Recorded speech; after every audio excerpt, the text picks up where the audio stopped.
தோனி வீட்டை சுற்றி நின்று தாக்கிய ரசிகர்கள் கூலாக டீல் செய்து உலக கோப்பையை தோனி வென்ற வரலாறு. 2004 தோனி இந்தியா ஏ அணிக்காக ஆடி கென்யா, ஜிம்பாப்வே அணிகளோடு மோதினார். ஜிம்பாப்வே அணியில் விளையாடிய தோனி சதம் அடித்ததைக் கண்டு வியந்தார் அப்போதைய கேப்டன் சௌரவ் கங்குலி. அதற்கு பிறகு வங்கதேச அணிக்கு எதிரான போட்டியில் களமிறங்கினார் தோனி. ஆனால் துரதிர்ஷ்டவசமாக ஆரம்பத்திலேயே ரன் அவுட் ஆனார். எனினும் இவர் திறமை மீது நம்பிக்கை வைத்து தொடர்ந்து வாய்ப்புகள் தந்தார் கங்குலி. பாகிஸ்தான் உடனான போட்டியில் சிறப்பாக விளையாடிய தோனி 148 ரன்கள் குவித்து கவனம் பெற்றார். இலங்கையுடனான போட்டியில் பேட்டிங் செய்த போது 183 ரன்கள் அடித்தார். அதன் மூலம் அதிக ரன்கள் அடித்த விக்கெட் கீப்பர் எனும் உலக சாதனையை படைத்தார். தோனியின் ரன் வேட்டை காரணமாக 2006 சர்வதேச ஒருநாள் பேட்ஸ்மேன் தரவரிசையில் முதலிடம் தேடி தந்தது. இந்த நிலையில் 2007 உலக கோப்பை படுதோல்வியை தழுவிய இந்திய அணியையும் ரசிகர்களையும் உலுக்கிவிட்டது ராஞ்சியில் கட்டிக்கொண்டிருந்த தோனியின் புதிய வீடு. ஜார்க்கண்ட் முக்தி மோர்ச்சாவினரின் தாக்குதலுக்கு உள்ளானது. களங்கங்களால் தோனி கலங்கவில்லை. இனிமேல் தான் நாம் சாதிக்க போகிறோம் என்று இளம்படையை அழைத்து சென்றார். 2011 உலக கோப்பை இந்திய அணியின் கேப்டனாக தோனி தலைமையில் சந்தித்தது.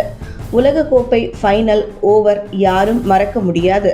ஜோகிந்தரை அழைத்த தோனி, தோத்தோம்னா நான் பொறுப்பு ஏத்துக்கிறேன், நீ ரிலாக்ஸா பவுலிங் போடு, நம்மால் முடியும் என்று பந்தை கையில் கொடுத்தார். முதல் 2 பந்துகளில் 7 ரன்கள் வந்துவிட வெற்றிக்கு தேவை 6 ரன்கள் என இருக்க தோனி மீண்டும் ஜோகிந்தரிடம் வந்து பந்தை அவுட் சைட் ஆஃப் ஸ்டம்பை பந்தை வீசச் சொல்ல அந்த அதிசயம் நடந்தது.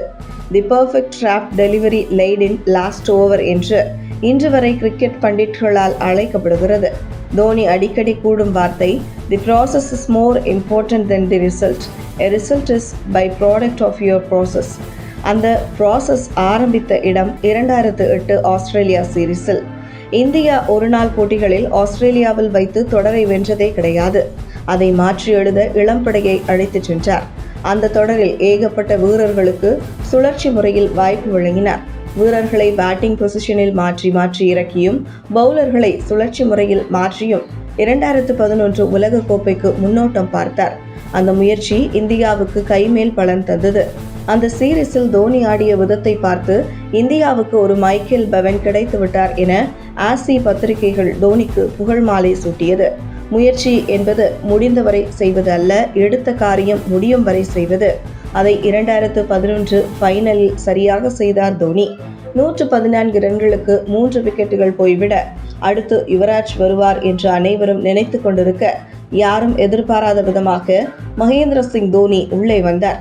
ஸ்பின்னர்கள் பவுலிங் போட்டுக்கொண்டு இருக்கும்போது லெஃப்ட் ரைட் ஹேண்ட் காம்பினேஷன் சரியாக இருக்கும் என்று யுவிக்கு முன்னால் களம் கண்டார். எடுத்த காரியத்தை கம்பேர் உடன் செய்து கச்சிதமாக செய்தார். அவர் அடித்த வின்னிங் ஷாட் 6 தான். இந்திய கிரிக்கெட்டில் சாதிக்க துடிக்கும் இளைய சமுதாயத்திற்கு ஒரு driving force.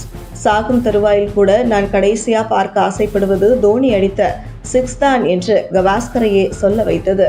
Dhoni finishes off in style, a magnificent strike into the crowd.